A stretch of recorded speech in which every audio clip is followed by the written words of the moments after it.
Labadiena, aš Mykolas Ragulskis, o čia mano kūrinys.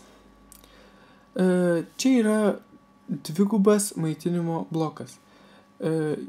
Jo išskirtinumas yra tame, kad galima sukelt įtampą pasirinkus high voltage su vienu jungikliu, kai sakant, veikimo režimai yra nustatyti. Arba high voltage, arba normalus veikimo režimas, kuomet yra minusas, vienoks pliusas nustatomas pagal šitą ir kitas pliusas nustatomas pagal šitą. Aš jums parodysiu vieną iš testų. Tai yra maksimalę srovę šito maitinimo šaltinio. Kaip matote, jisai turi srovės limitavimą ir jis šiuo metu veikia.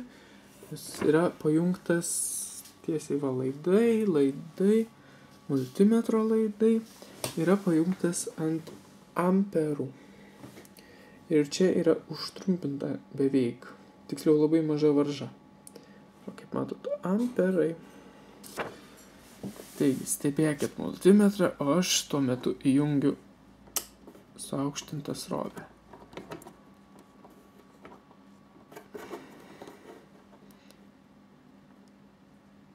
Va, 8, galima sakyti iš karto. Prie kelių voltų 8 amperiai. Neblogas daiktas. Tai va, 8 amperiai maksimali srovė.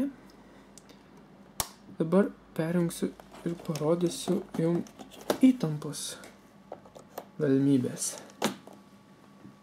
Tuojau, nustatymas ant 200 voltų. Srovės nereikės, galima vos palikti. Dabar pasirenkame režimą į high voltage. Ir tada sukam. 30 ir dar didinam. Tai va, 60 voltų. Taigi, kaip manau supratote, šis maitinimo blokas turi iš viso 3 skirtingus veikimo režimus. Vienas iš jų tai yra aukšta įtampa, kuomet jie sujungiami vienas paskui kitą 2 maitinimo blokai, nes čia viduj 2 skirtingi yra, galima sakyti, atskiri.